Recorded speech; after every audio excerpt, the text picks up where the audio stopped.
आदरणीय दर्शकवृन्द नमस्कार, म विक्रम श्रेष्ठ। विशेष सन्दर्भमा यहाँलाई हार्दिक स्वागत छ। दर्शकहरू, विषय राजनीतिकै सत्तारूढ दल नेपाल कम्युनिस्ट पार्टी भित्रको अन्तर्विवाद अझै समाधान उन्मुखतर्फ लम्किएको देखिन्न। यद्यपि नेकपाले विवाद समाधानको लागि कार्यदल गठन गरेको छ र कार्यदलले एक हिसाबले काम सुरु गरिसकेको छ। केही समय अगाडि प्रधानमन्त्री केपी शर्मा ओलीले अबको करिब 5 दिनभित्र पार्टीको अन्तर्विवादले समाधान पाइसक्छ भनेर भन्नुभएको थियो र त्यो 5 दिनको समयावधि पनि अब अन्तिम सङ्घारमा आइपुगेको छ। भोलि सम्भवतः त्यो समय पनि सकिँदैछ। यद्यपि त्यो बीचमा पार्टीभित्र विवाद समाधानका लागि शीर्षस्थ नेताहरूबीच छलफल सम्भवतः भइरहेकै छ, प्रत्यक्ष अप्रत्यक्ष रूपमा।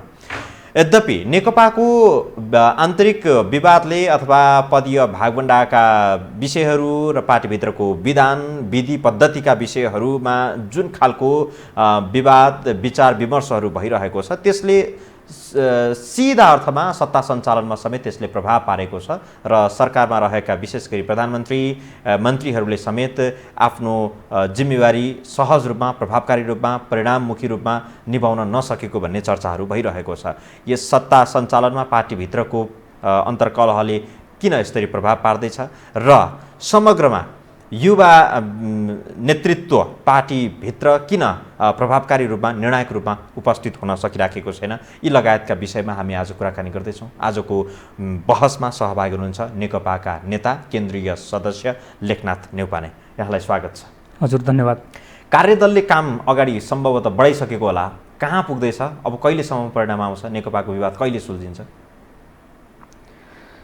कार्यदल सार्वजनिक भएको कुरोभन्दा बढी मैले त्यो विषयमा धेरै राख्न सक्दिनँ। कार्यदलकै सदस्यले पनि मेरो विचारमा त्यसले गर्ने काम र त्यसको गतिको बारेमा राख्न सक्नुहुन्न। मेरो कुरो छोडिदिनुहोस्। तर प्रधानमन्त्रीले पछिल्लो अन्तर्वार्तामा जे विषयवस्तु बोल्नुभयो, भोलिबाट गर्न सुरु गर्नुहोस्, 5 दिनभित्र समस्या समाधान हुन्छ। त्यो बोलीलाई विश्वास मान्ने हो भने उहाँका त्यस्ता बोलीहरू विगतमा पनि आउने गरेका हुन्। तैपनि फेरि अब विगतसँग यो उहाँको अभिव्यक्तिलाई नजोड्ने हो भने केही सकारात्मक दिशातिर गएको भनेर अनुभूति हुन्छ नै। तर अब एउटा पार्टीको समस्या समाधान गर्नका निम्ति कार्यदल बनाउने कुरो नै त्यो पार्टीका निम्ति एउटा लाजमर्दो विषयवस्तु हो। त्यो अरू निम्ति होइन।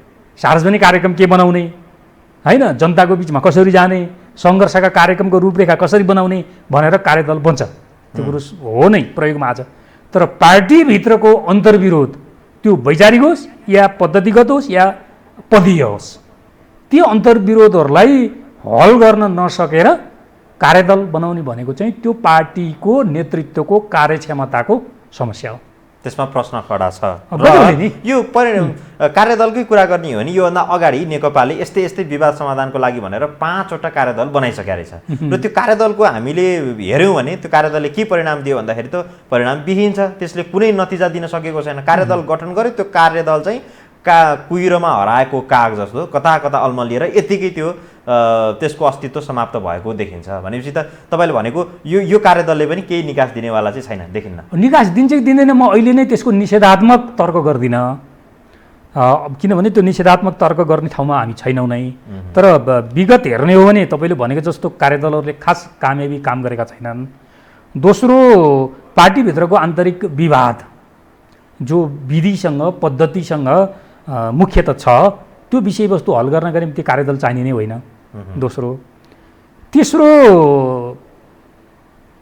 हरेक पार्टी नेताहरूले, मुख्यतः 2टा नेताहरूले पछाडि फर्किएर आफ्नो बारेमा समीक्षा नगर्दासम्म 10वटा 20वटा 25वटा कार्यदल बनाने त्यसले काम गर्दैन।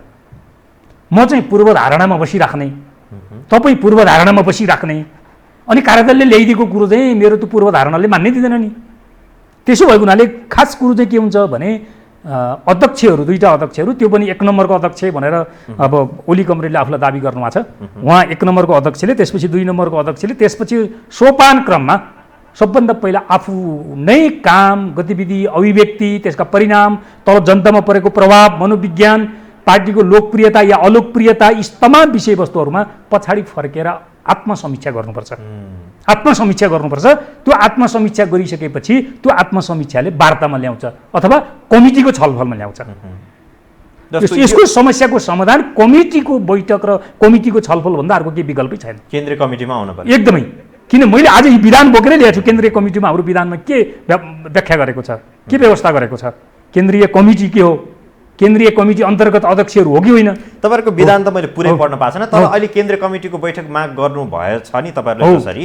यसको अब सारमा हेर्ने हो भने चाहिँ केन्द्रीय कमिटीको बैठक तपाईँहरूले आह्वान गरिसकेपछि, जो बहुमत सहितको हस्ताक्षर बुझाइसकेपछि त्यसको 1 महिनाभित्र केन्द्रीय कमिटीको बैठक बोलाउनै पर्ने त्यो चाहिँ नियम नै छैन, विधि नै छ। त्यसो हो भने अब केन्द्रीय कमिटी बैठक बोलाउनका लागि तपाईँहरूले दिएको म्याद अनुसार त अब 1 महिना त लगभग पुग्न लाग्यो। हाम्रो उद्देश्य एकदमै सकारात्मक हो। पार्टीभित्रका तमाम समस्याहरू जति सङ्गठित भए, जति सार्वजनिक भए, जति लोकले मन पराएन ती विषयवस्तु लोकले मन पराएको छैन। किनभने मुलुक सङ्कटमा छ, स्वास्थ्य सङ्कट छँदैछ। त्यसपछि यो बर्खाको सिजनमा तपाईँको बाढी पहिरोदेखि लिएर डुबानको चाहिँ अर्को सङ्कट छँदैछ। यस्तो बेलामा यो सत्ताधारी दलले सबभन्दा बढी जनताको बिचमा उपस्थित भएर सेवा प्रदान गर्नुपर्ने हाम्रो दायित्व थियो। तर हामी त्योबाट पुरै डेभिएट भयौँ र हामी पुरै हाम्रा आन्तरिक विषयवस्तु भनेर चाहिँ दैनिक बिहान उज्यालो भएदेखि बेलुका रातिसम्म यिनै एकले अर्कालाई खुइल्याउने, एकले अर्कालाई कमजोर बनाउने अनि एकले अर्कालाई चाहिँ तपाईँको चाहिँ गाली गर्ने, यो विषयमा प्रवेश गऱ्यौँ। यसले सार्वजनिक हिसाबले राम्रो गरेन। त्यसकारण हामीले केन्द्रीय समितिका सम्भव भएका साथीहरू छलफल गरेर एउटा महाधिवेशनदेखि अर्को महाधिवेशनसम्मको सबभन्दा शक्तिशाली निकाय भनेको केन्द्रीय समिति हो। त्यो केन्द्रीय समितिको बैठक हरेक 6 महिनामा बस्नुपर्छ। गत माघमा हामी केन्द्रीय समितिको बैठक बसेको हो। त्यो हिसाबले पनि केन्द्रीय समितिको बैठक बस्नुपर्ने भयो। स्थायी समिति गत असार 10 गतेबाट बसेको, त्यसपछि त्यसको बैठकको टुङ्गै भएन अथवा त्यसले समस्या समाधान गर्न सकेन अहिलेसम्म। अहिले त कहाँ हराइसक्यो, अनिश्चितकालका निम्ति स्थगित भनियो। त्यसो गर्दा सर्वोच्च निकाय केन्द्रीय कमिटी हो भने पार्टीभित्रका तमाम समस्याहरू केन्द्रीय कमिटीको भित्रमा ल्याएर छलफल गर्नुपर्छ। हामीले एकदमै सकारात्मक उद्देश्यका साथ यो केन्द्रीय समितिको बैठकको माग गरेको। तर केन्द्रीय समितिको बैठकलाई त वास्तै गरेको छैन। हेर्नुहोस् तपाईँहरूको जुन खालको प्रस्ताव छ, जुन खालको माग छ, त्यसलाई त होइन। मलाई एकदमै यो नमिठो लागेको। हामी कस्तो स्कुलिङबाट आयौँ, कस्तो अभिव्यक्ति गर्छौँ, कसको नेतृत्व गरेका छौँ, कोबाट परिचालित छौँ, मलाई थाहा छैन।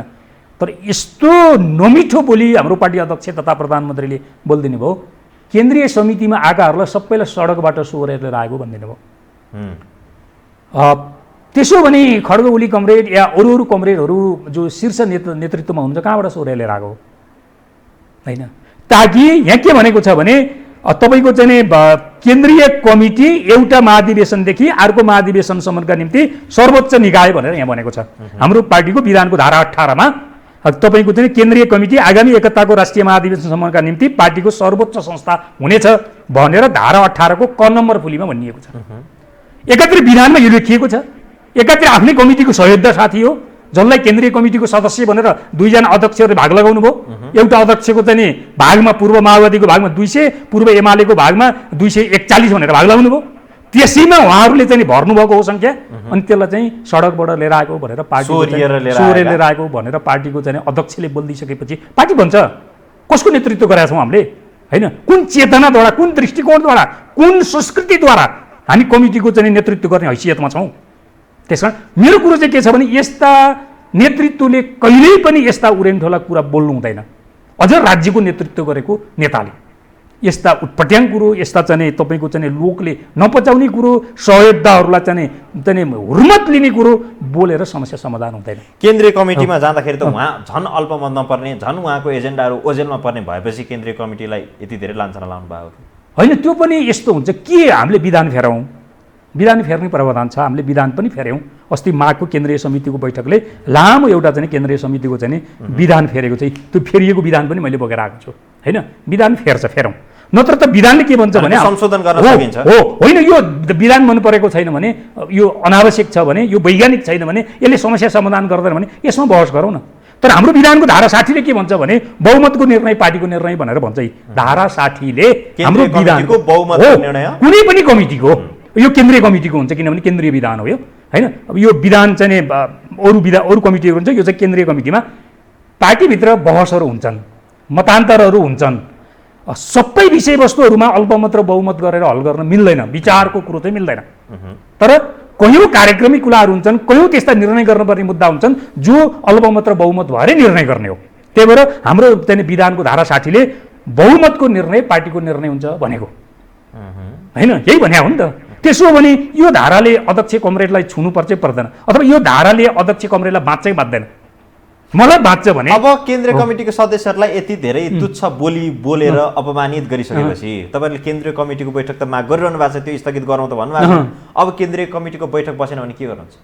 भने केन्द्रीय कमिटीको बैठक त बस्छ, किनभने एकातिर यसको अवधिका हिसाबले पनि 6 महिनामा बस्नुपर्छ भन्ने छ। माघमा धेरै ढिलो गरी केन्द्रीय समितिको बैठक झन्डै 22 महिनापछि केन्द्रीय कमिटीको बैठक बसेको थियो। त्यति बेला आलोचना भयो र सबै नेताहरूले, अब 1 नम्बरको अध्यक्षले त आत्मालोचना गर्नु भएन, बाँकी रहेका 2 नम्बरका अध्यक्षदेखि लिएर महासचिवसम्मका नेताहरूले आत्मालोचना गर्नुभयो। आगामी दिनमा कमिटीको बैठक ढिलो गरी राखिने छैन, हामी पहिला यो विषयवस्तुबाट सुरुवात गर्छौँ। दोस्रो, विधानले हरेक 6 महिनामा केन्द्रीय समितिको मिटिङ भनेको छ, त्यसकारण पनि केन्द्रीय समितिको मिटिङ राख्नुपर्ने भयो। पार्टीका तमाम समस्याहरू, म एउटा मात्रै वाक्य भन्छु, पार्टीका तमाम समस्याहरू महाधिवेशनले हल गर्छ, तर महाधिवेशन दैनिक हरेक 6 महिनामा हरेक वर्षमा हुँदैन। त्यसकारण एउटा महाधिवेशनदेखि अर्को महाधिवेशन बिचमा जति पनि जटिल समस्याहरू आउँछन् पार्टीभित्रका, त्यो सबै केन्द्रीय समितिले हल गर्ने भनेर केन्द्रीय समितिलाई सर्वोच्च निकाय भनेको छ।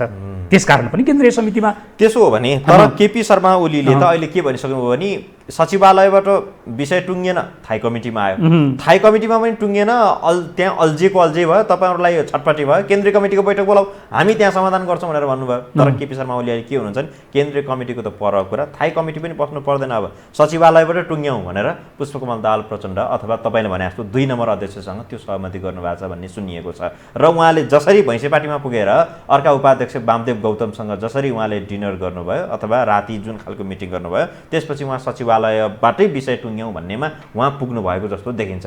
अब सचिवालयबाट टुङ्गिएला जस्तो छैन, केन्द्रीय कमिटीमा त जाला जस्तो छैन विषय। अनि हाम्रो पार्टीका संरचनाहरू छन्, 2 जना अध्यक्षहरूको पनि एउटा संरचना हो, उहाँहरूको बिचमा निरन्तर छलफल हुन्छ, एउटा समझदारी बनाउनै पर्छ नै, त्यो बनाउनै हुँदैन भन्ने होइन, तर त्यो केन्द्रीय कमिटीले अनुमोदन गर्नुपर्छ। सचिवालयमा पनि केही विषयवस्तुहरू छलफल हुन्छन्, सचिवालय भनेको चाहिँ पार्टीको दैनिक प्रशासन चलाउने हो, त्योभन्दा बढी त्यसले गर्ने त्यसको अधिकारै छैन। त्यसपछि थाई समिति हुँदै केन्द्रीय समिति हो, माथिल्ला कमिटीहरूले सब जति निर्णय गर्छन् त्यो केन्द्रीय कमिटीले अनुमोदन गर्नुपर्छ। केन्द्रीय कमिटीले अनुमोदन गरेन भने त्यो गरेको निर्णय खारेज हुन्छ। त्यसो भएको हुनाले सचिवालयले निर्णय गरेर मात्रै त्यसले वैधानिकता प्राप्त गर्दैन। 2 अध्यक्षले मात्रै सहमति गरेर सहमति हुनसक्छ, तर त्यो निर्णय हुँदैन। त्यो निर्णय त अनिवार्य केन्द्रीय समितिमा अनुमोदनका निम्ति आउनुपर्छ। थाई कमिटीको बैठक बस्नुभन्दा अगाडि एजेन्डा तय भएको थियो, करिब 6वटा एजेन्डा थिए र 7 नम्बर बुँदामा विभेद भनिएको थियो, त्यो बाहेक अरू 6वटा बुँदाहरू थिए। ती बुँदाहरूमा अहिलेसम्म कुनै छलफल भएको छैन। अब 2 अध्यक्ष बिचमा मात्रै पदीय हिसाबले अथवा उहाँहरू एक ढङ्गले आत्मालोचना गरेर ल जे भयो गल्ती भयो अब सचिएर जाउँ भन्ने खालको किसिमले सहमति भयो भने तपाईँहरूलाई स्वीकार्य हुन्छ त्यो? होइन, अब हामीलाई स्वीकार हुने नहुने भन्ने कुरो चाहिँ कस्तो हुन्छ भने त्यो सापेक्षित कुरो हो। पहिलो कुरो, पार्टीका सहयोद्धा कमरेडहरूको बिचमा छलफल हुने, सकारात्मक दिशा लिने, सहमतिको वातावरण बन्ने कुरोलाई अस्वीकार गर्ने भन्ने हुँदैन, किनभने हामीले उद्देश्य नै सकारात्मक राखेका छौँ भने। दोस्रो कुरो, तर 2 अध्यक्षको मात्रै पार्टी त होइन, दोस्रो होइन, एउटा संस्था हो त्यो, 2 अध्यक्ष जे भन्यो त्यो होइन, त्यसो होइन, त्यही भएर पनि त्यो विवादलाई तलसम्म पुर्याउने सहमति भयो नि, ल ठिक छ अध्यक्षले होइन। हामीले त त्यही भएर त हामीले के भनेका छौँ भने पार्टी एकतामै हामीले गल्ती गऱ्यौँ। जति बेला पार्टी एकता भयो, 75 सालको जेठ 3 गते घोषणा भयो, त्यति बेला हामीले गलत गऱ्यौँ। 2 गतेको डेट राखेर 5 बुँदे जे सहमति भनेर उहाँले गर्नुभयो 2 जना अध्यक्षको बिचमा, त्यो सहमति पनि बेठिक भयो, किनभने 2 जना अध्यक्षको बिचमा भएको सहमतिबाट त्यो समस्याको आजको विवादको चाहिँ प्रारम्भ त्यहाँबाट भनेको 5 बुँदे सहमतिमा त्यहाँनिर साढे के अरे आधा पदीय भागवण्डा गर्ने भन्ने सहमति थियो। एउटा त यो पार्टी एकता जस्तो विषयवस्तु 2 जना अध्यक्षले छापामार तरिकाबाट निर्णय गरेर एकता गर्ने कुरो नै बेठिक थियो, एउटा कुरो।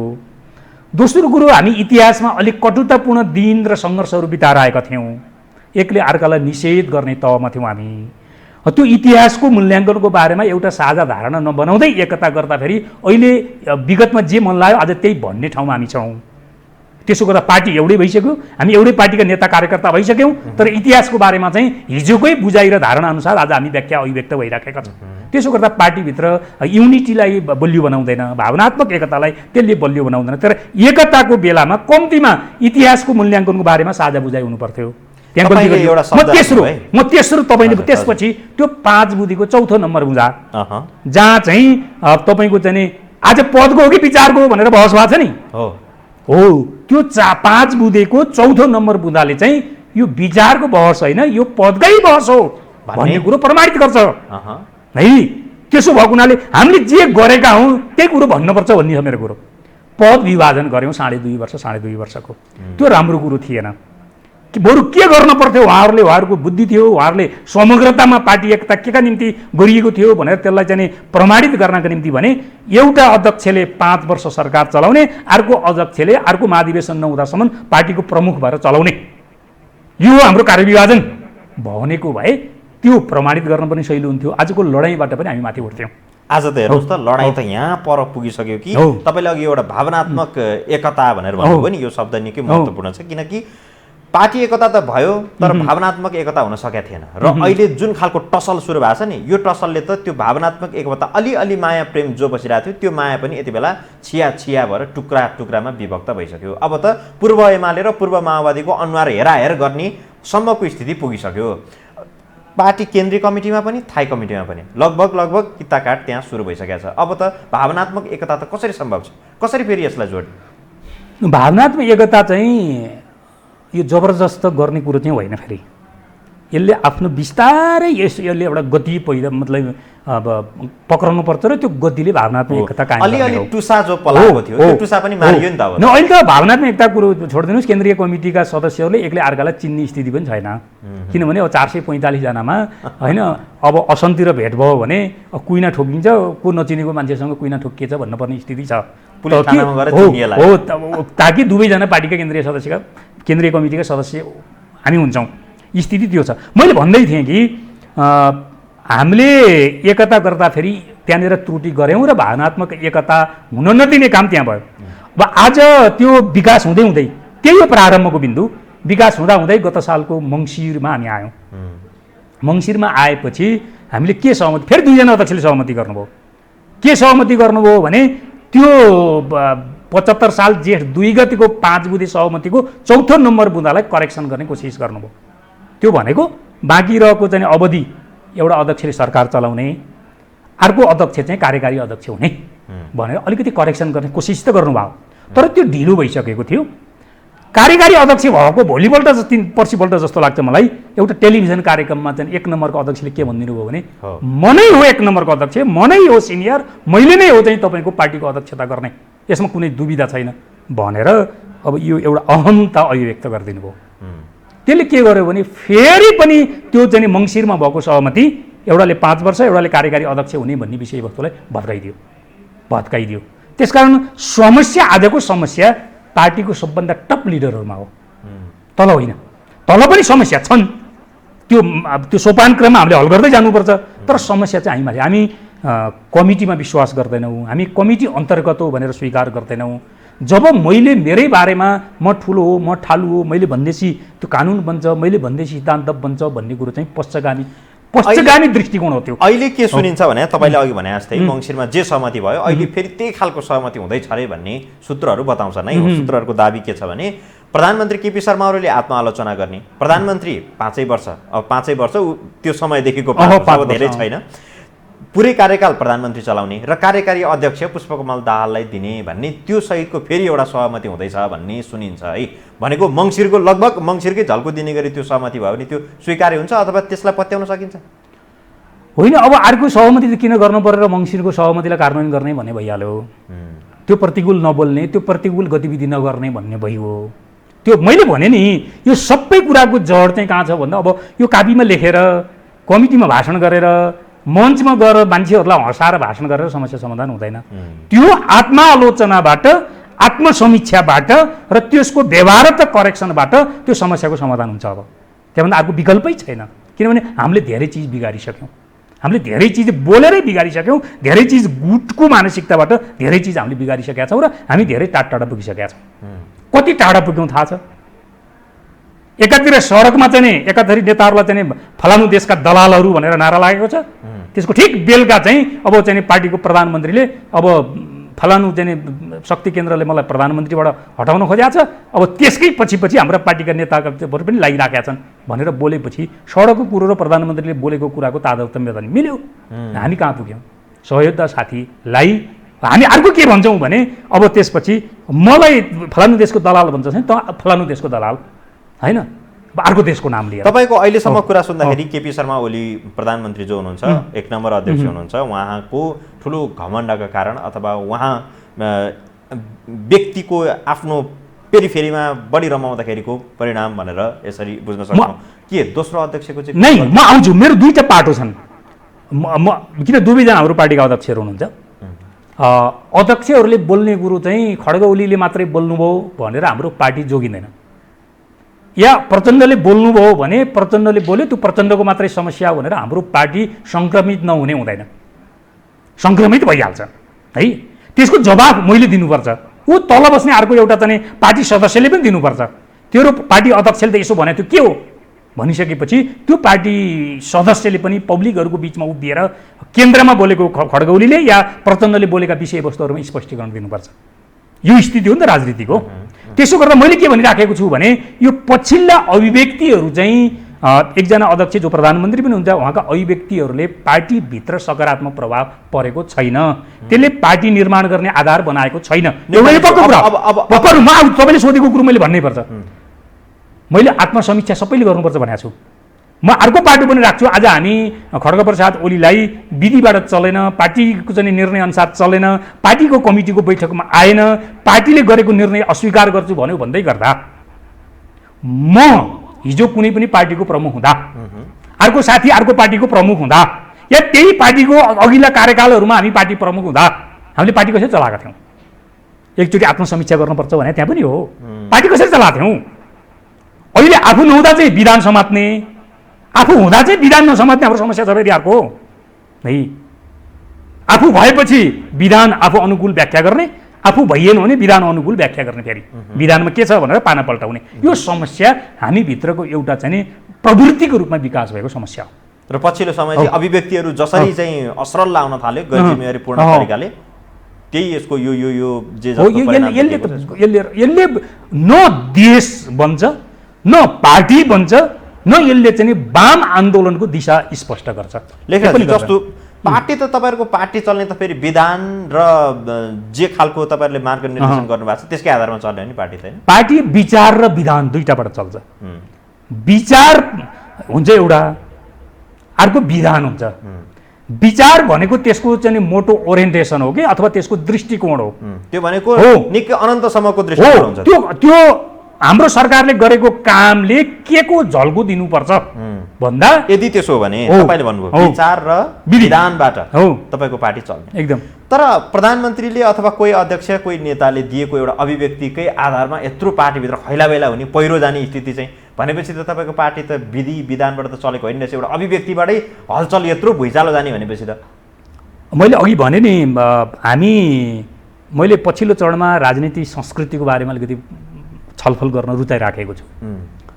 हामी संस्कृतिका हिसाबले पश्चगामी छौँ, राजनीति हिसाबले हामी अग्रगामी भनिराखेका छौँ। कम्युनिस्टहरू सबभन्दा अग्रगामी राजनीति शक्ति नै हो। हामी कम्युनिस्ट हो कि होइन त्यो अर्को समीक्षाको विषयवस्तु भयो, तर कम्युनिस्टहरू चाहिँ सबभन्दा अग्रगामी राजनीतिक आन्दोलनका शक्ति हुन् नै। तर हाम्रो कस्तो भने राजनीति अलिकति अगाडि बढेको जस्तो, हाम्रो संस्कृति र सोच्ने तरिका चाहिँ पश्चगामी जस्तो। यो अन्तर्विरोध आज नेपाली राजनीतिका सबै अवयवहरूमा बलशाली देख्छु मैले। त्यसो भएको हुनाले कम्युनिस्ट पार्टी भनेको सामूहिक छलफल, सामूहिक निर्णय र व्यक्तिगत उत्तरदायीको रूपमा चल्ने भन्ने हाम्रो अन्तर्राष्ट्रिय मान्यता हो। यो सामूहिक निर्णय हुन्छ। एउटा सार्वजनिक कार्यक्रममा बोलेको अभिव्यक्तिलाई लिएर पार्टीभित्र यत्रो खैलाबैला हुने भने त तपाईँको विधि पार्टी हो। अब के हुनुपर्छ भने सधैँ पार्टीका हरेक नेताहरूले विधानमा के लेखेको छ भनेर विधानको धारा पढेर मात्रै माइकबाट फर्केर आउने अथवा मञ्चबाट फर्केर आउने हुँदैन। त्यहाँ विवेक प्रयोग गर्ने हुन्छ, त्यहाँ तपाईँको चाहिँ राजनीति संस्कृति प्रयोग गर्ने हुन्छ। मैले बोलेको चिजबाट निर्माण हुन्छ कि विनिर्माण हुन्छ, मैले बोलेको चिजबाट विषय अगाडि जान्छ कि विषय पछाडि फर्किन्छ, मैले अभिव्यक्त गरेको चिजबाट समस्याहरू गिजलिन्छ कि समस्या समाधान गर्ने बाटो पक्रिन्छ भनेर चाहिँ विवेक प्रयोग गर्ने हो। विवेक प्रयोग गर्नका निम्ति हामी पटक पटक चुकेका छौँ। यो कुरो सही हो। अब निकासको कुरा गरौँ। अब निकास चाहिँ के आधारमा के विषयमा सम्झौता भयो भने निकास निस्किन्छ?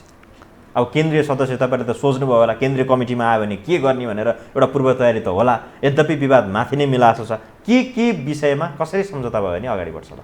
यसका दुईटा पाटो छन्। एउटा पाटो तत्कालका समस्याहरू समाधान कसरी गर्ने, जो पार्टीभित्रका नेताहरूको संवादहीनता, कमिटीहरूको बैठक बस्नै नसक्ने अवस्था, छलफलको कुरो त टाढा भयो, बैठक बस्नै नसक्ने अवस्था, यति धेरै चाहिँ समस्याहरू छन्। त्यो समस्याको समाधान गर्नुपर्ने छ। त्यसको विकल्प भनेको कमिटीको बैठकभन्दा अर्को विकल्पै छैन। अर्को कुनै विकल्प छैन कि कमिटीको बैठक यथासम्भव छिटो बस्ने र तमाम समस्याहरू कमिटीको बैठकमा प्रवेश गराउने। त्यहाँ आग्रह पूर्वाग्रहभन्दा माथि उठेर आलोचना गरिन्छ, त्यो आग्रह पूर्वाग्रहभन्दा माथि उठेरै गर्ने हो। तर हाम्रो पार्टीको आज जे जिम्मा छ, जे गरिराखेका छौँ, जे परिणाम आइराखेको छ, यो तीनवटा विषयवस्तुलाई केन्द्रमा राखेर समीक्षा गर्ने हो कमिटीभित्र भने समस्या तत्कालको समस्या। केन्द्रीय कमिटी त प्रधानमन्त्री ओलीको लागि त आवश्यक जस्तै देखिया छैन। उहाँले त भन्नुभएको छ यो आवश्यकै छैन भनेर भन्नुभएको छ। समग्र जति पनि नेताहरू हुनुहुन्छ उहाँहरू एकातिर हुँदाखेरि पनि केपी शर्मा एकातिर हुँदाखेरि केपी शर्मा ओली भारी परिरहनु भएको छ। भनेपछि उहाँलाई किन केन्द्रीय कमिटीको बैठक आह्वान गर्नु छ? होइन, अब यो व्यक्तिगत सुरक्षाको लागि होइन, यो कस्तो भने यो चाहिँ कम्युनिस्ट पार्टीमा यस्तो हुँदैन, कम्युनिस्ट नैतिकतामा यस्तो हुँदैन, कम्युनिस्ट संस्कृतिमा यस्तो हुँदैन। यहाँ हिरोइजम भन्ने प्रवृत्ति कम्युनिस्ट संस्कृति विरुद्धको प्रवृत्ति हो। यहाँ त सामूहिकता हुन्छ। पार्टीको सबभन्दा माथि भएको जिम्मेवारीदेखि लिएर सबभन्दा तल भएको जिम्मेवारीहरूको एकीकृत पहल पार्टीको चाहिँ एउटा पहल हुन्छ। त्यहाँ व्यक्तिहरूका आफ्ना भूमिकाहरू हुन्छन्, त्यसलाई हामीले न्यूनीकरण गर्न सकिँदैन। तर मैले गर्दा भयो, मैले गर्दा भएको, मैले गर्दा हो भन्ने विषयवस्तु चाहिँ कम्युनिस्ट संस्कृति होइन, त्यो सामन्तवादी संस्कृति हो है, त्यो फ्युडल संस्कृति हो। कम्युनिस्ट पार्टी फ्युडल संस्कृतिमा जब जान्छ त्यो कम्युनिस्ट पार्टीबाट पथभ्रष्ट हुन्छ। आज हाम्रो आलोचना यसमै भएको हो नि, आज हाम्रो आलोचना यसमै भएको हो। म एउटा मात्रै उदाहरण दिन्छु, यो आलोचना होइन रियालिटी हो जस्तो लाग्छ। नक्सा सार्वजनिक गर्ने विषयवस्तुमा जनता, सबै राजनीतिक पार्टी, संसदमा रहेका सबै राजनीतिक पार्टीहरू, संसदमा नभएका राजनीतिक पार्टीहरू, त्यसपछि हाम्रो पार्टीको केन्द्रीय समिति, माघमा सम्पन्न केन्द्रीय समितिले नक्सा सार्वजनिक गर्ने भनेको थियो।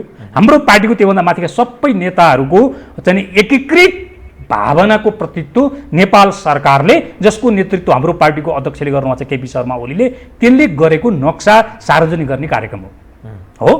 यति त यो छर्लङ्गै छ नि, कुनै पार्टीको विरोध थिएन, विपक्षमा मत हालेको थिएन हो। खड्गप्रसाद ओलीले के भनिदिनु भने मैले नक्सा सार्वजनिक गरेपछि के भने यो पार्टीको लागि त उहाँले जस दिनु होइन, कसैलाई के भने यो कम्युनिस्ट पार्टीको कोणबाट त मिलेन नि। कम्युनिस्ट पार्टीमा मैले गरेको मेरो निर्णय होइन भन्ने हुँदैन। तर कम्युनिस्ट पार्टीभन्दा अलिकति बाहिर निस्किएर सोच्दा पनि यो कुरो मिल्दैन नि यो कुरो त। किनभने प्रतिपक्षी दलले त्यहाँ समर्थन गरेको छ, अरू संसदमा भएका दलहरूले त्यसलाई समर्थन मत हालेका छन्।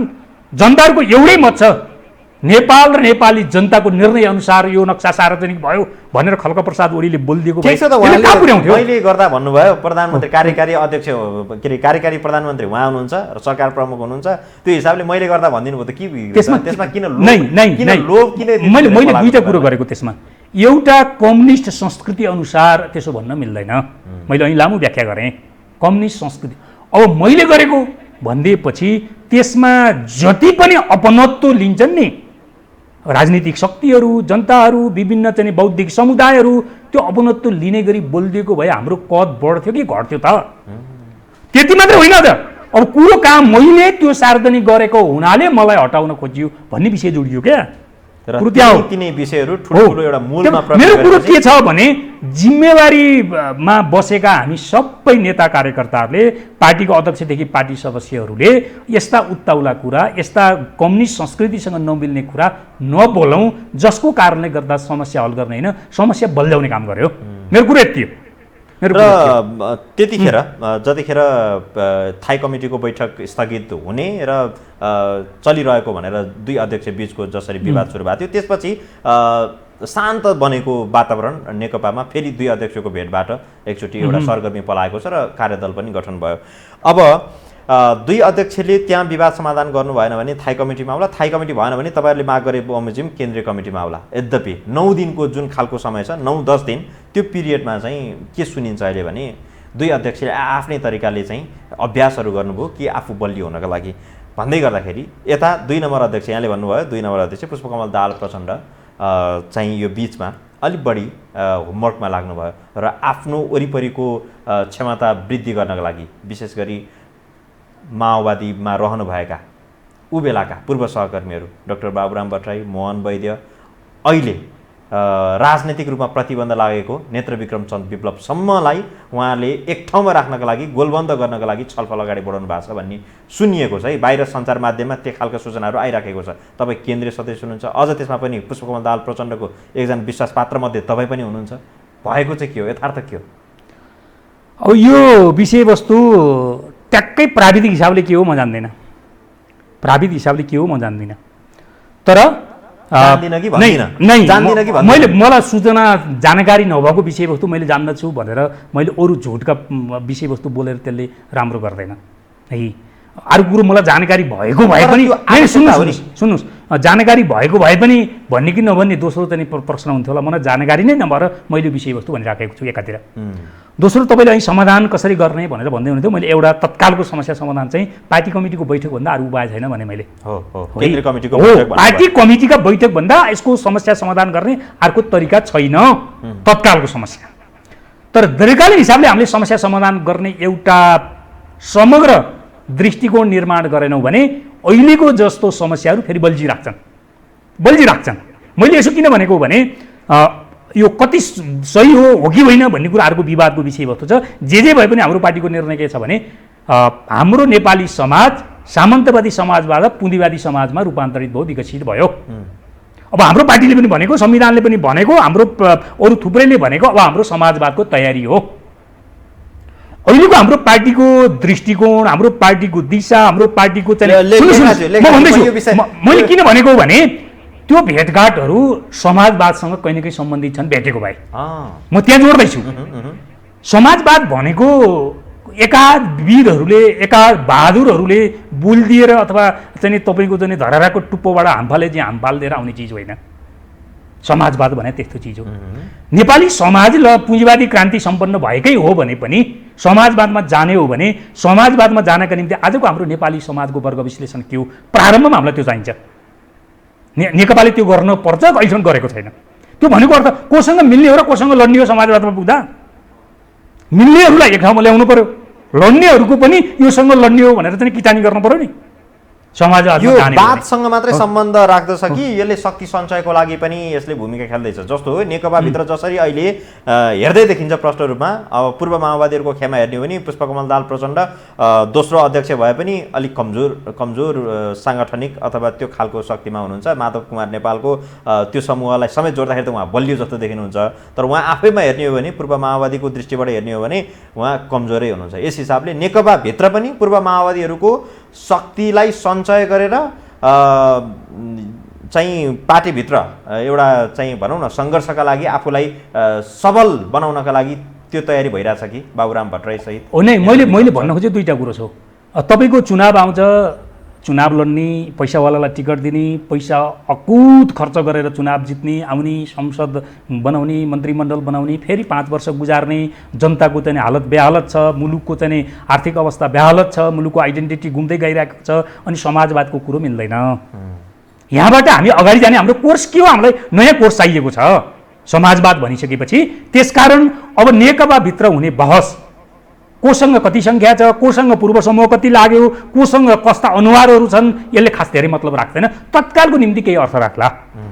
तर हामीले चाहिँ तपाईँको यो पार्टीलाई कम्युनिस्ट पार्टी बनाउने, यो कम्युनिस्ट पार्टी छैन अहिले होइन, कम्युनिस्ट पार्टी बनाउने, कम्युनिस्ट पार्टीले समाजवादको चाहिँ तयारी कसरी गर्ने, वैचारिक तयारी कसरी गर्ने, कार्यदिशाको तयारी कसरी गर्ने, सङ्गठनात्मक तयारी कसरी गर्ने, संस्कृतिको तयारी कसरी गर्ने भन्ने विषयवस्तुमा केन्द्रित गर्ने हो भने जसले यो विषयवस्तुमा केन्द्रित गर्छ त्यो पार्टीको नेता हुन्छ। अब त्यो पूर्व समूह भन्ने त्यहाँनिर भत्कन्छ है। अहिले चिनिराखेका अनुहारहरूले पनि यो विषयवस्तुको चाहिँ तयारी गरेर नेतृत्व गर्न सक्नु भएन भने त्यो भत्कन्छ। है जसले यो विषयवस्तु केन्द्रित गरेर बहस गर्छ र दिशा पक्रन्छ त्यसले यो पार्टीको नेतृत्व गर्छ, अरू पाखा लाग्नु पर्ने नै हुन्छ।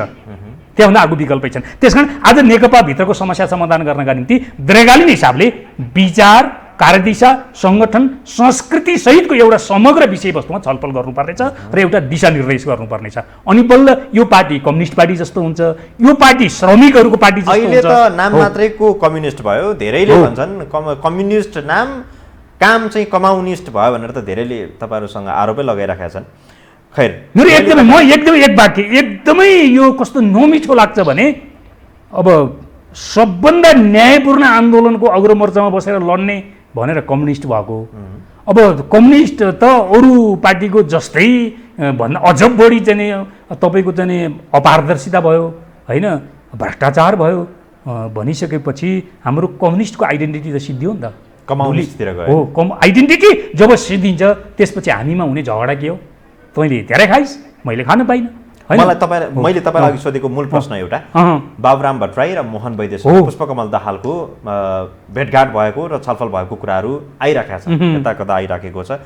यदि त्यसो हो भने के अब नेकपाभित्र पूर्व माओवादीहरूको त्यो सङ्गठन अब बलियो हुन लागेको त्यो तयारी हुँदैछ? होइन, मलाई के लाग्छ भने अब पूर्व माओवादीहरू भनेर यदि समावेश भयो भने त्यो त सकारात्मक होइन। मैले अघि भने नि विक्रमजी मैले तपाईँले भनेको विषयमा म आएँ नै, कसरी आएँ तर स्पष्ट जवाब होइन।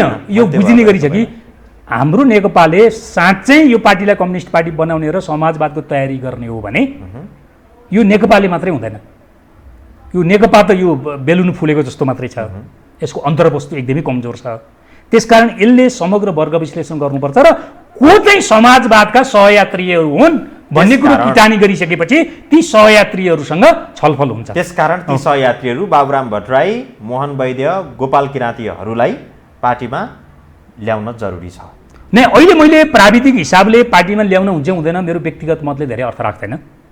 मेरो व्यक्तिगत मतले धेरै अर्थ राख्ने भएको भए यसले चाहिँ निकै नै ठुलो हलचल ल्याउनु भएको भए मैले भन्थेँ होला। धेरै ठुलो अर्थ राख्दैन। तर एउटा कुरो के हुन्छ भएको हिसाबले मात्रै भेटघाट त भयो। तर एउटा कुरो के हुन्छ भने साँच्चै समाजवादको तयारी भित्रैदेखि र विषय केन्द्रित गर्ने हो भने पोलिटिक्समा पोलराइजेसन हुन्छ। यो कुरो पक्का हो, पोलिटिक्समा पोलराइजेसन हुन्छ।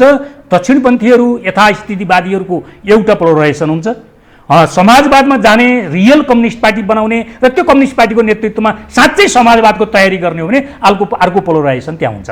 को हुन्छन् अहिले म भन्न सक्दिनँ, तर यो दुईवटा पोलराइजेसन जरुर हामी चाहिँ समाजवादको तयारीमा जाने भने हुन्छ। नेत्र विक्रमचन्द्र विप्लव त प्रतिबन्धित समूहभित्र परेका छन् र उनको त्यही ढङ्गले चाहिँ खोजी नीति भइरहेको छ, प्रहरीले जहाँ भेटे त्यहीँ कारवाही गर्ने अथवा पक्राउ गर्ने भन्ने छ। त्यो तपाईँहरूलाई भित्री हृदयदेखि स्वीकार्य छ? किनभने त्यत्रो लामो युद्ध लडेर आउनुभयो, यहाँ आइपुग्नु भयो, अब फेरि यो खालको राजनैतिक सङ्कटहरू पैदा भइराखेको छ, के छ तपाईँहरूको भित्री? म दुईवटा कुरो भनौँ है यसमा। हजुर, एउटा समग्र उहाँहरूले बनाउनु भएको राजनीति लाइनको बारेमा फरक छलफल गर्न सकिएला, सहमत असहमत अर्को ठाउँमा भयो। त्यस पछाडि दुईवटा पक्ष हुन्छन्, एउटा राज्य हुन्छ र एउटा राज्यसँग लड्छु भन्ने पक्ष हुन्छ। राज्यको काम के हुन्छ भने राज्यका विरुद्ध, राज्यका प्रचलित संविधान कानुनका विरुद्ध लड्ने शक्तिहरूलाई राज्यले नियन्त्रण गर्छ। त्यो राज्यको चरित्र हो, त्यो राज्यको चरित्र हो। आज यो राज्यको नेतृत्वमा विप्लव भएको भए पनि यो राज्यसँग लड्न आउने शक्तिहरूलाई विप्लवले पनि यसै गर्नु पर्थ्यो, अर्को विकल्प छैन। योभन्दा राज्य भनेकै त्यस्तै हो, एउटा पाटो यो हो। दोस्रो, अब राज्यको चरित्र चाहिँ कस्तो छ, फाँसीवादी छ कि प्रजातान्त्रिक छ कि भनेर चाहिँ अब हेर्न के पर्छ भने प्रजातान्त्रिक छ भने अदालतले छोडिदिइसकेपछि त्यो प्रतिबन्धित पार्टीकै कार्यकर्ता किन नहोस् त्यसलाई छोडिदिनुपर्छ। फेरि अदालतबाट समातेर अर्को जिल्ला लाने, अर्को जिल्ला लाने, अर्को जिल्ला लाने चाहिँ प्रजातान्त्रिक सरकारले गर्दैन, त्यो फाँसीवादले मात्रै गर्छ। यो कुरो मिलेको छैन, यो कुरो मिलेको छैन। पहिलो कुरो सरकारले जे गरिरहेको छ यो गलत गरिरहेको छ। दोस्रो कुरो चाहिँ के मिलेको छैन भने तपाईँको औपचारिक हिसाबले संविधानका विरुद्धमा युद्ध घोषणा नगरेको हुनाले उसले गरेका गतिविधिहरूसँग त सरकार सहमत नहुन सक्ला, तर पार्टीलाई नै प्रतिबन्ध लगाउनु पर्ने ठाउँमा अहिले होइन। यो दुईटा चिज चाहिँ प्रतिबन्ध कसले लगायो? गृहमन्त्री त तपाईँहरूकै मान्छे हुनुहुन्छ, रामबहादुर। त्यो मान्छे को छ भन्ने कुरोतिर नजाउँ, किनभने यो राज्य सत्ता मान्छेतिर जाने हो नि त। अब त्यो धेरै चिज भन्नुपर्छ, त्यतातिर नजाउँ, राम्रो पनि हुँदैन। राज्य सत्ता पुरानो छ, राज्य सत्ताको काम गर्ने शैली पुरानो छ। राजनीतिक चाहिँ अलि परिवर्तन भयो, तर त्यो राज्य सत्ताका विभिन्न अवयव हुन्छन् नि, सुरक्षा हुन्छ, अदालत हुन्छ, प्रशासन हुन्छ, सरकार हुन्छ, त्यसको संस्कृति हुन्छ। त्यो सरकारभन्दा बाहेक चाहिँ राज्य सत्ताको अरू अवयवहरू सबै पुराना छन् है, सबै पुराना छन्। त्यो राणाकालीन स्कुलका छन्। आजको अन्तर्विरोध के हो? इमान्दार भएर काम गर्न खोज्दा पनि कामको परिणाम नआउने कुरो एउटा के हो भने हामी इमान्दार भएनौँ भने त सिद्धिहाल्यो, त्यसमा के डिबेटै हुने कुरो भएन।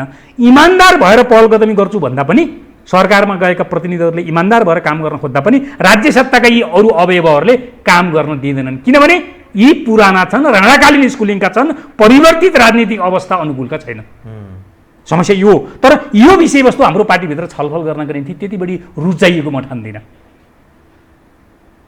त्यो भएर मार्क्सवादले के भन्छ भने बनी बनाऊ राज्य सत्तामा कम्युनिस्ट पार्टी गएर जनताको सेवा गर्छु भन्ने कुरो चाहिँ भ्रम हो भन्छ है। यो कुरो प्रमाणित पनि हुँदैछ। त्यस कारणले यही चुनाव लडेर 5 वर्षमा एकचोटि आउने चुनाव, अकुत पैसा खर्च गरेर धनीहरूलाई सांसद बनाएर समाजवाद भने यो कम्युनिस्ट पार्टीले भने यो कम्युनिस्ट पार्टीको भविष्य धेरै छैन भन्ने छ मेरो त कुरो। क्लियर छ मेरो कुरो। अब यही परिस्थितिबाट यही कार्यशैलीबाट अगाडि बढ्ने हो भने त अब निर्वाचन पनि नजिक नजिक छ। 5 वर्ष भन्दा 5 वर्ष सिद्धिन लागिसक्यो, अर्को निर्वाचन आउन लागिसक्यो, तर परिणाम केही पनि छैन। जनताको अगाडि के लिएर जाने भन्ने कुरा देखाउनको लागि तपाईँहरूसँग सम्भवतः केही पनि छैन त्यस्तो खालको यो गऱ्यौँ हामीले सरकार हुँदा भन्दाखेरि त्यो देखाउने केही पनि छैन। अनि अब सरकारमा रहेका मन्त्रीहरू, प्रधानमन्त्रीले परिणाममुखी काम गर्ने समय आएन, अझै पनि देखाउन पर्ने समय आएन। अब अहिलेको यो कस्तो एउटा झेलिएको समस्या छ भने यति बेला पार्टीको छुट्टै आइडेन्टिटी हुँदैन। यो संसदीय पोलिटिक्समा पार्टीको छुट्टै आइडेन्टिटी हुँदो रहेछ। सरकारले गरेका कामहरूको आधारमा पार्टीको आइडेन्टिटी निर्माण हुन्छ। सरकारले राम्रो काम गर्छ, पार्टी लोकप्रिय हुन्छ। त्यो तिनै तहको सरकारले ऊ आफ्नै घर अगाडिको स्थानीय सरकार छ, नेकपाको सरकार छ भने नेकपाको आलोचना हुन्छ, काङ्ग्रेसको सरकार छ भने काङ्ग्रेसको आलोचना हुन्छ। त्यसले खुल्याम भ्रष्टाचार गरेछ। अनि तलको जनताले त काङ्ग्रेस भनेको के हो त्यही हेर्छ नि, कम्युनिस्ट भनेको के हो त्यही हेर्छ नि। हो, हामीले त्यहाँ करेक्सन गऱ्यौँ भने लोकप्रियता पनि त्यहीँ हेर्छ। काङ्ग्रेस भनेको भ्रष्टाचार नगर्ने रहेछ या कम्युनिस्ट भनेको यति मितेबी र यति पारदर्शी रहेछ भन्ने कुरो जनताले त्यहीँ देख्छ। तर कहाँ अब आज हाम्रो युवा नेतृत्वमा आउनु पर्यो भनेर धेरै हामीले भन्यौँ, तर अहिले मन्त्रीमण्डलमा हेर्ने हो भने धेरै युवाहरू मन्त्री छन् अथवा आशा गरिएका व्यक्तिहरू छन्, तर परिणाम त हात लाग्यो शून्य। नै मैले अहिले विक्रमजी यसो भन्दै थिएँ, तपाईँले चुनावको कुरो गर्नुभयो। त्यही भएर त अहिले के भनेको भने पार्टीभित्र सरकारको बारेमा पनि समीक्षा गरौँ। खड्ग ओली नेतृत्वको सरकार भएको हुनाले समीक्षा गरौँ भने होइन। हाम्रो पार्टीको नेतृत्वमा सरकार बनेको, त्यति लोकप्रिय जनमत प्राप्त गरेर बनेको सरकारले तल कस्तो प्रभाव पारेको छ बिनमा पूर्वाग्रह एकचोटि समीक्षा गरौँ, करेक्सन गरौँ। त्यसो भयो भने अझै पनि हामीसँग समय छ। स्थानीय सरकारले राम्रो काम गर्यो भने सबभन्दा छिटो रिफ्लेक्ट त्यहीँ हुन्छ। सङ्घीय सरकारले चाहिँ कयौँ चाहिँ त्रुटि भएका छन् भने त्रुटिलाई निर्ममतापूर्वक करेक्सन गरौँ होइन। राम्रा काम पनि केही भएका छन्, जस्तो नक्सा लगायतका थुप्रै कामहरू भएका छन्, तिनलाई संस्थागत गरेर पार्टी कमिटी मार्फत तल लैजाउँ होइन। र अब चाहिँ कम्तीमा बजेट नीति तथा कार्यक्रम आउँदा पार्टीभित्र छलफल गरेर पार्टीको नीतिगत निर्देशनमा नीति तथा कार्यक्रम र बजेट सार्वजनिक गरौँ। यो उदारवादको चाहिँ घोडा चढेर समाजवादको तयारी हुँदैन। 3 वर्षका नीति कार्यक्रम र बजेट उदारवादी दृष्टिकोणबाट गाइडेड छ। कम्युनिस्ट पार्टीको सरकार चाहिँ तपाईँको यति लोकप्रिय जनमत, समाजवादको तयारी गर्ने पार्टीको नीति कार्यक्रम र बजेट तपाईँको चाहिँ उदारवादको घोडा चढेर चाहिँ अगाडि बढेपछि हामी लोकप्रिय हुन्छौँ कहाँ? उदारवादले त धनीलाई सीमित मान्छेहरूलाई नीतिलाई मात्रै दोष दिने हो। व्यक्तिमा कुनै खराबी छैन, व्यक्तिमा कुनै कमजोरी छैन। त्यही नीति अहिले जे नीतिमा हामी अवलम्बन गरेर अगाडि बढिरहेका छौँ त्यसमा अलिकति इच्छा शक्ति, अलिकति जाँगर देखाउने हो भने त केही न केही त देखाउन सकिन्छ। हो, अब तपाईँले म त्यो जाँगरमा आउँछु, युवाहरूको कुरो गर्नुभयो तपाईँले है। थुप्रै युवाहरू हुन्छ तर परिणाम आउन सकेन भन्नुभयो। एउटा युवाहरू आफैमा हामी समस्याग्रस्त छौँ। उमेरका हिसाबले युवा भए पनि त्यो सोच्ने र काम गर्ने तरिकाका हिसाबले युवाहरू बुढा भयो भन्छु मैले है। युवा भनेको दुईटा हो, त्यसको आइडेन्टिटी एउटा उमेर हो, एउटा सोच्ने र काम गर्ने तरिका हो है, गतिशीलता हो। तपाईँ उमेरका हिसाबले युवा हुँदा हुँदै पनि यो दोस्रो चाहिँ तपाईँको चाहिँ क्राइटेरियाका हिसाबले हामी बुढा भइसक्यौँ। हाम्रो सोच्ने तरिका र काम गर्ने तरिका युवा छैन, एउटा यो समस्या हो। दोस्रो, मैले अहिले भनेको थिएँ अलिकति काम गर्न खोज्दा पनि राज्य सत्ताका अरू अवयवहरूले त्यसलाई करेप्चा पारिहाल्छ। किनभने राज्य सत्ताका अवयवहरू पुराना छन्, राजनीति बाहेक। राजनीति आफै पनि सुसंस्कृत छैन, त्यसले नै अवरोध त सिर्जना गरेकै छ। तर जे भए पनि राजनीति परिवर्तन नयाँ हो, तर राज्य सत्ताका अरू अवयवहरू पुराना छन् जसले राजनीतिलाई अगाडि बढ्न दिँदैन। दोस्रो, तेस्रो, युवाहरूले आफूलाई प्रमाणित गर्ने भनेको चाहिँ कस्तो हो त भन्दा तपाईँसँग मैले अब अनुनय विनय गरेर या तपाईँको चाकरी गरेर या तपाईँको नजरमा म सही हो भनेर पढेर होइन नेतृत्व आउने यसरी। तर हामीले सैद्धान्तिक हिसाबले के हल गर्नुपर्छ भने कमिटीमा, चाहे त्यो पार्टी कमिटीभित्र होस् चाहे सरकारको चाहिँ जिम्मेवारीमा होस्, 3-in-1 भन्ने थ्योरी छ। 3टा पुस्ता त्यो कमिटीभित्र हुनुपर्छ। पाको पुस्ता हुनुपर्छ, मतलब सबभन्दा अगाडिको पुस्ता हुनुपर्छ, बिचको पुस्ता हुनुपर्छ र युवा पुस्ता हुनुपर्छ। हो, त्यसो भयो भने त्यो अनुभव र यो गतिको बिचमा तारतम्यता मिल्छ र यसले अलिकति केही न केही परिणाम दिन सक्छ। हामीमा आज नभएको चिज यही हो। तपाईँहरू तीनटा वर्ग भन्नुभयो नि, अब तपाईँहरू युवाबाट अब बिस्तारै अर्को लाइनतर्फ अर्को उमेर समूहतिर प्रवेश गरिसक्नु भयो। तपाईँहरू युवा हुँदाखेरि लगभग म सम्झन्छु 63, 64, 65तिरको अवस्थामा युवाहरूलाई यति गतिशील बनाउनुहुन्थ्यो, यति चाहिँ रूपान्तरणको विषयमा तपाईँहरूको त्यो एजेन्डा मुद्दाहरू लिएर अगाडि बढ्नुहुन्थ्यो, जति सक्रियता देखिन्थ्यो। अहिलेका युवा अथवा चाहिँ विद्यार्थीहरूको नेतृत्व गर्ने युवा पङ्क्तिमा त्यो इच्छा शक्ति देखिए जस्तो लाग्दैन। भनेपछि अब युवाहरूमा पनि यो निष्क्रियता बढ्दै गएको हो। कसले गाइडेड गरिरहेको छ यो विषय? यसमा मलाई लागेको चाहिँ स्कुलिङको समस्या हो। यो स्कुलिङको समस्या के हो भने मानव तपाईँले भनेको जस्तो यो नेकपा दुईटा पार्टी बिचमा एकता गरेर नेकपा किन बनाएको हो? यसको मोरल भ्यालुज के हो? आज हामीले बहस गर्नुपर्छ। थुप्रै जनवर्गीय सङ्गठनहरू छन्, युवा सङ्गठनदेखि लिएर त्यो किन बनाएको, त्यसको चाहिँ मोरल भ्यालुज के हो, अथवा त्यसको त्यो इन्स्टिट्युसनको चाहिँ अब फाउन्डेसन के हो भन्ने बारेमा हामीले छलफल गरेनौँ र त्यो अनुसारको स्कुलिङमा हामीले चाहिँ त्यसलाई हालेनौँ भने यसले देखाउनका निम्ति केही न केही हुन्छ, कामकाज केही पनि हुँदैन। त्यसकारण आज हामीलाई चाहिएको कुरो किन हो भने एउटा युवा राजनीतिमा किन आउने हो? सेवाभावका लागि आउने हो, जनताको सेवा गर्ने प्रेरणाबाट उत्प्रेरित भएर आउने हो, होइन राजनीतिमा लागेपछि छिटो छिटो अरू पेसाले भन्दा बढी पैसा कमाइदो रहेछ भनेर आउने हो। क्लियर गर्नु पर्यो नि, युवाहरूलाई क्लियर के गर्नु पर्यो नि, राजनीतिमा आएर पैसा कमाइँदैन, नाफा त कमाइँदैन, पैसा कमाउने मात्र कुरो होइन, नाफा कमाइँदैन। यहाँ दुःख हुन्छ तर त्यो दुःखमा गौरव गर्न सिक्नुपर्छ, त्यो संस्कृतिमा उठ्नुपर्छ। यो स्कुलिङबाट युवाहरूलाई हामीले स्कुलिङ गऱ्यौँ र पार्टीमा प्रवेश गरायो भने त्यसले राजनीतिमा एउटा क्वालिटी दिन्छ, संस्कृति दिन्छ। हो, क्वालिटी दिन्छ, संस्कृति। हाम्रोमा त के भयो त भन्दा राजनीतिमा आउने भनेको धनी हुने हो। हिजो काठमाडौँ आउँदाखेरि हामीसँग केही पनि थिएन, आज काठमाडौँमा भव्य महल छ। दोस्रो पुस्ताले देखेको छ नि त, म पनि छिटो यतै लाएपछि यस्तो चाहिँ राम्रो हुने रहेछ भन्ने। जब हाम्रो जनताका मुद्दा त टपक्कै बिर्सिए। जनताका मुद्दा त कहाँ छन् होइन? आज राजनीतिको केन्द्रमा जनताका मुद्दा खास हल गर्ने गरी छलफल हुँदैन। पहिले त युवाहरूले झकझक्याउँथे नि त, अब त्यो युवाहरूले झकझक्याउनु छोरे टुलुल्लो हेरेर बस्ने, बरु भित्रभित्रै हिसाब किताब मिलाउने। आज किन यस्तो भयो भने एकातिर स्कुलिङ भएन, स्कुलिङ नभएपछि दृष्टिकोण निर्माण हुँदैन, दृष्टिकोण नभएपछि ठिक के हो र बेठिकको छुट्याउन सकिँदैन है। बेठिकको पनि समर्थन गरिन्छ, ठिकको पनि विरोध गरिन्छ। दृष्टिकोण नभएपछि दृष्टिकोण स्कुलिङले निर्माण गर्ने हो। एउटा यो कारणले हामी अलिकति डेभिएट भएका छौँ। हामीलाई स्कुलिङ चाहिन्छ, दृष्टिकोण निर्माण गर्नुपर्छ र त्यो दृष्टिकोण भनेको के हो त भन्दा ठिकलाई समर्थन गर्ने, बेठिकका विरुद्ध लड्ने, जहाँ आलोचनात्मक चेतना चाहिन्छ। हो, आजका युवाहरूलाई आलोचनात्मक चेतनामा उठाउने तहमा हामी विकसित भयौँ भने मेरो विचारमा आशीर्वाद चाहिँदैन। आफ्नै सङ्घर्षबाट, आफ्नै आइडेन्टिटीबाट राजनीतिको चाहिँ माथिल्लो जिम्मेवारीमा युवाहरू जान सक्छन्। हस्, समय दिनुभयो यहाँलाई धेरै धेरै धन्यवाद। हस्, धन्यवाद।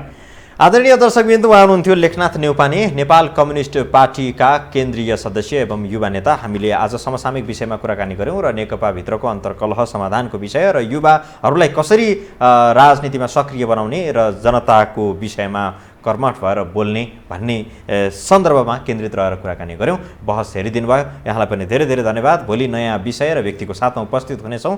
बिदा दिनुहोस्, नमस्कार।